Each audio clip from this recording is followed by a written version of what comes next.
Il y avait ce qu'il y avait, il y avait des basiliques et des lys. Sur les genoux du prophète, sur lui, prière et salut. Il y avait dans un pays 2 frères. L'un était riche et l'autre n'avait pas devant lui le repas d'un soir. Un jour, les hommes sages allèrent trouver le riche et lui demandèrent « Pourquoi n'aides-tu pas ton frère ? Il n'a rien alors que tu possèdes de grandes richesses. » Le temps passa et vint l'Aïd. Le riche dit à sa servante « Voilà un mouton, un sac de semoule et un pot de beurre. Va les porter à la tombe oubliée. » La servante mit la semoule et le beurre sur l'âne, s'installa sur le bas après avoir passé une corde au cou du mouton. Elle se mit en route en se demandant comment elle reconnaîtrait la tombe oubliée. Elle se rendit dans un cimetière, avisa une tombe délabrée, y attacha le mouton, y déposa le sac et le pot et revint à la maison de son maître. Celui-ci lui demanda « As-tu fait la commission dont je t'avais chargé ?»« Oui, Sidi. » Le temps passa. Les gens du village allèrent voir le pauvre et le questionnèrent. « Ton frère a-t-il été généreux avec toi ?» « Non, » répondit-il. Ils retournèrent auprès du riche et lui reprochèrent son avarice. Il s'étonna. « Mais je lui ai envoyé des vivres pour l'Aïd. Ce doit être un coup de la servante. Appelle-moi cette fille de chien. » Vint la servante. « Où as-tu mis les provisions que je t'avais confiées ? Tu m'as ordonné de les porter à la tombe oubliée. Je les ai déposées sur la tombe la plus désolée du cimetière. » Le pauvre avait tout entendu. Il se leva et fit ce serment. « Par Dieu, le pays où j'ai été surnommé la tombe oubliée, je n'y resterai plus. J'y reviendrai quand la fortune m'aura souri. » Il se rendit chez lui et dit à sa femme « Prépare-moi quelque chose pour la route. Demain, je partirai. Si j'arrive à survivre, c'est tant mieux. Si je meurs, tel aura été mon destin. » Il se leva tôt le matin et se mit en route. Il marchait depuis longtemps et le soleil commençait à décliner vers le couchant, lorsqu'il aperçut une fumée devant lui. « Je vais me rendre dans cette maison là-bas. Si elle est habitée par des ogres, je serai dévoré. Si ce sont des humains qui s'y trouvent, j'aurai à manger et un abri pour la nuit. » Lorsqu'il fut près de la demeure, il croisa un corbeau qui lui demanda où il allait. Le pauvre désigna de la main la maison. « Malheureux, c'est là qu'habitent 40 ogres, mais je vais t'indiquer comment te tirer d'affaire. Pour pénétrer à l'intérieur de la maison, tu n'auras qu'à dire « Porte, ouvre-toi par la grâce de Dieu. » Lorsque tu sortiras, tu prononceras l'autre formule. « Porte, ferme-toi par la grâce de Dieu. » Le pauvre arriva devant la maison et prononça la formule d'ouverture. La porte s'ouvrit et il pénétra dans une vaste pièce. Il vit 40 plats de couscous accompagnés de tant de morceaux de viande et de cruches d'eau. Il mangea une cuillerée dans chaque plat, prit une bouchée de viande de chaque part et but une gorgée de chaque cruche. Il s'essuya la bouche et aperçut un énorme tas de pièces d'or qui occupait tout un coin de la pièce. Il mit quelques poignées de louis dans son capuchon, redit la formule d'ouverture. La porte s'ouvrit, il sortit, prononça la formule de fermeture et le lourd bâton retomba. Il revint chez lui et demanda à sa femme le grand plat en bois. Il y vida les pièces d'or. Ses enfants se mirent à pousser des cris de joie et lui demandèrent d'où venait cette richesse. « C'est Allah qui nous a pris en pitié. » Le pauvre envoya sa fille emprunter le boisseau à son frère. Le riche et sa femme s'interrogèrent. Que pouvait bien avoir à mesurer un homme aussi misérable ? Ils collèrent un peu de résine au fond du boisseau. Lorsque le pauvre mesura l'or, un lui resta collé au fond du récipient. Le riche découvrit la pièce et dit « Ce fils de chien possède une grande richesse et je n'en savais rien. Nous verrons cela demain. » Le lendemain, il alla trouver son frère et lui déclara « Mon frère, fils de ma mère, la barbe te mange le visage. Pourquoi donnes-tu une telle image de misère? Viens avec moi, je vais te raser. Celui qui fait le bien ne demande pas conseil. Allons-y.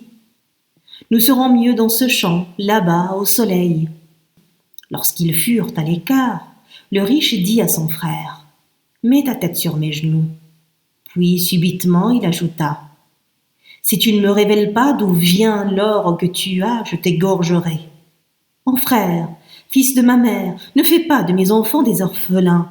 Ne me tue pas, et je te raconterai tout. » Il lui fit le récit de son aventure et ajouta « Si tu y vas, ne mange qu'un peu de chaque plat, ne bois qu'une gorgée de chaque cruche d'eau. Prends dans le tas de louis ce que Dieu t'aura permis, et sors en redisant la formule de fermeture. » Le riche dit à sa femme « Prépare-moi des vivres pour la route.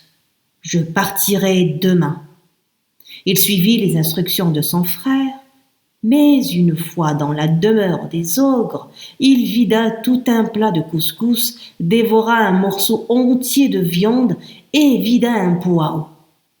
Il remplit ensuite un gros sac de pièces d'or qu'il traîna péniblement vers la porte. Il prononça la formule d'ouverture, mais la porte resta fermée. Il eut beau répéter « Porte, ouvre-toi par la grâce de Dieu !» Le lourd bâton de bois resta sourd à ses supplications. Ce fut bientôt la nuit. Il entendit les mugissements des 40 ogres qui revenaient. Il chercha où se cacher. Il aperçut les peaux des ânes qu'avaient dévorés les ogres. En endossa une, s'accroupit et entassa les autres dépouilles autour de lui.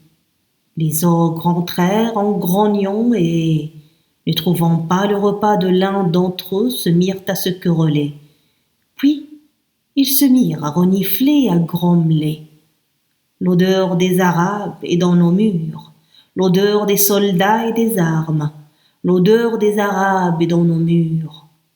Ils cherchèrent partout, mais en vain. Ils chauffèrent alors des tisonniers et en piquèrent les peaux d'âne. Ils finirent par toucher le malheureux qui hurla. Les ogres se jetèrent sur lui et le dévorèrent, ne laissant que la tête. Le lendemain, en partant, ils suspendirent devant leur porte la tête et le burnous de leur victime. Le second frère, celui qui était pauvre, après avoir vainement attendu le retour du riche, décida d'aller à sa recherche. Arrivé près de la maison des ogres, il découvrit la tête dégoulinante de sang et le burnous de son frère. « J'ai toujours su que tu ne t'en tirerais pas et qu'il te mangerait, » soupira-t-il. Il décrocha ce qui restait de son malheureux frère et reprit le chemin du retour. Pendant qu'il cheminait, le sang tombait goutte à goutte de la tête. Derrière lui, l'alouette recouvrait de poussière la trace sanglante. Lorsqu'il fut près de la maison, l'oiseau passa entre ses pieds, il le chassa. « Va-t'en, puisse-t-il t'arriver ce qui m'est arrivé? C'est ainsi que tu me remercies du bien que je cherche à te faire ?» Et l'alouette reprit le chemin inverse en découvrant toutes les gouttes de sang. Lorsque les ogres revinrent chez eux le soir, ils ne trouvèrent plus la tête et le burnous. Ils se transformèrent, qui en chevaux, qui en marchands, qui en outres d'huile. Il leur suffisait de suivre les traces laissées par le frère pour arriver à sa maison. Il faisait une nuit noire lorsqu'ils frappèrent à la porte. « Qui va là ?» interrogea le frère. « Des invités de Dieu qui demandent l'hospitalité pour une nuit. » Le maître de maison les fit entrer. Il attacha les chevaux dans un coin de la cour, déroula des tapis pour les hommes dans un autre et entreposa les outres près du réduit où dormait la servante. Avant la fin de la nuit, la servante se leva pour se mettre à moudre le grain de la journée. Comme elle n'avait plus d'huile dans sa lampe, elle voulut en prendre un peu dans les outres. Mais voilà que, chaque fois qu'elle s'approchait d'une outre, Celle-ci sautillait et s'éloignait.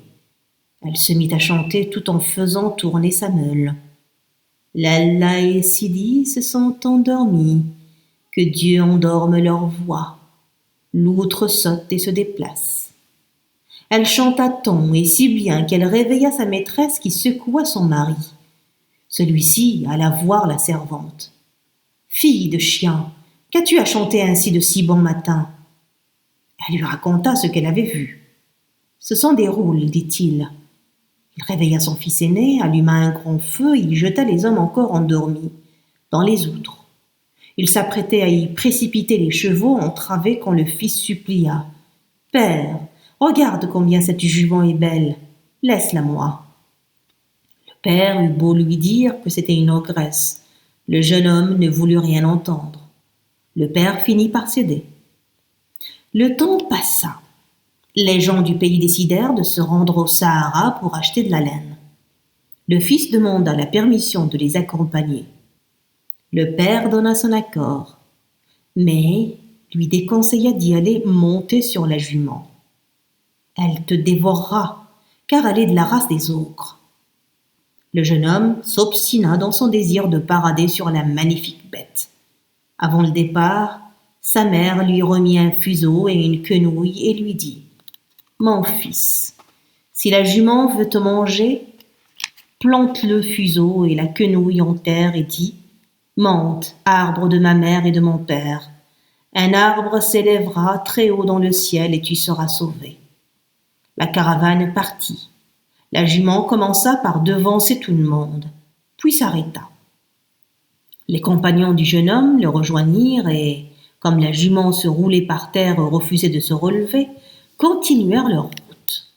Le jeune homme vit que la jument, devenue ogresse, allait le dévorer. Il ficha en terre le fuseau et la quenouille et dit « Monte, arbre de ma mère et de mon père. » Un arbre monta. Le fils grimpa le long du tronc qui s'élevait très haut. La jument ogresse s'absentait dans la journée et ne revenait que le soir. Elle passait la nuit à ronger le tronc de l'arbre jusqu'à ce qu'il ne reste plus qu'un doigt pour qu'il se rompe. Et l'arbre retrouvait son aspect initial au matin. Il en alla ainsi pendant des jours et des jours. La caravane était maintenant de retour. Elle passa sous l'arbre. On interrogea le jeune homme. Que t'est-il arrivé ? Ma jument m'a trahi.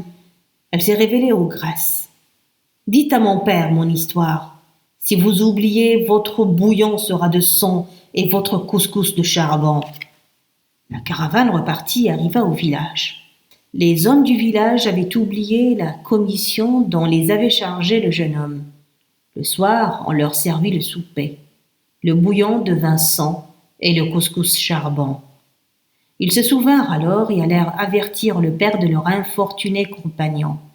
Le père leur dit « Préparez-vous, nous partirons demain. » Ils prirent un burnous, une botte de paille et se mirent en route. Ils arrivèrent au pied de l'arbre, descendirent le jeune homme de son perchoir et attachèrent à sa place le burnous enroulé autour de la paille. Ils revinrent au village. Comme tous les soirs, l'ogresse vint ronger le tronc. Vers minuit, le vent se leva et emporta le burnous. Elle se précipita et planta ses dents, si fort qu'elles restèrent fichées en terre. « Tu m'as trompé, fils de chien, mais je te poursuivrai où que tu ailles. » Elle se rendit au village et prit l'apparence d'une jeune femme d'une grande beauté. Elle se dirigea vers un groupe de jeunes gens parmi lesquels se trouvait son ancien maître et déclara « Homme, vous allez vous battre contre moi. » Comme tous refusaient de s'en prendre à une femme, elle ajouta « Celui qui me dominera sera mon époux. » Elle défit successivement tous ceux qui se mesuraient à elle. Il ne restait plus que le jeune homme qu'elle avait été sur le point de dévorer. Et celui-là, pourquoi ne se bat-il pas ? Celui-là vient juste d'échapper à l'ogresse et il est encore trop faible. Il a peut-être la baraka et pourra me vaincre. On essaya de la dissuader, mais elle insista, et le jeune homme dut l'affronter. Dès qu'il la toucha, elle tomba et il l'épousa. Le jeune couple s'installa dans la maison familiale. Le père possédait maintenant des troupeaux. Chaque nuit, l'ogresse se levait, choisissait la plus belle bête et la dévorait. Le cheptel diminuait au lieu d'augmenter, et le père s'inquiétait. Le berger lui dit: Maître, je compte les bêtes en les faisant entrer dans la cour, et je les compte en les emmenant au pâturage. Sois là demain matin et tu pourras constater que le troupeau diminue la nuit, dans ta cour. Le père constata qu'au matin un mouton manquait. Il se cacha au milieu du troupeau pour voir ce qui se passait. Au milieu de la nuit, sa bru vint dans la cour, choisit un beau bélier et le dévora. Il en fut ainsi pendant 3 nuits. La 3e fois, le père saisit la jeune femme par ses cheveux. « Que fais-tu ici, et à cette heure, fille de chienne ?» « Sidi, je suis venu prendre un peu de laine pour ma quenouille. » Le père emmena toute sa famille et quitta le pays. Il demanda aux autres habitants de partir aussi. Ne restèrent que le fils et l'ogresse. Elle obligeait son mari à mener le troupeau près de l'oued et le menaçait. Si une bête du troupeau ou quelque autre animal que ce soit met le museau dans l'eau, ton sang en une gorgée et ta chair en une bouchée. Le jeune homme passait ses journées à surveiller toutes les bêtes et à les empêcher de boire. Un jour de canicule, le serpent demanda à boire. Cela lui fut refusé. Vint ensuite le mouton, puis la chèvre, le chien. Tous les animaux firent la même demande et tous reçurent la même réponse. Enfin, une jument lui dit: « Laisse-moi boire, et je te sauverai. » Il la laissa boire. Elle ajouta: « Monte sur mon dos et ne crains rien. » Tous les autres animaux purent se désaltérer. L'ogresse se mit à la poursuite du jeune homme. Elle était sur le point de le rejoindre lorsque la jument lui donna une ruade qui l'envoya rouler au loin. Elle se releva et se remit à courir. La jument lui décocha une seconde ruade, si bien ajustée qu'elle la tua net. Les habitants du village revinrent chez eux.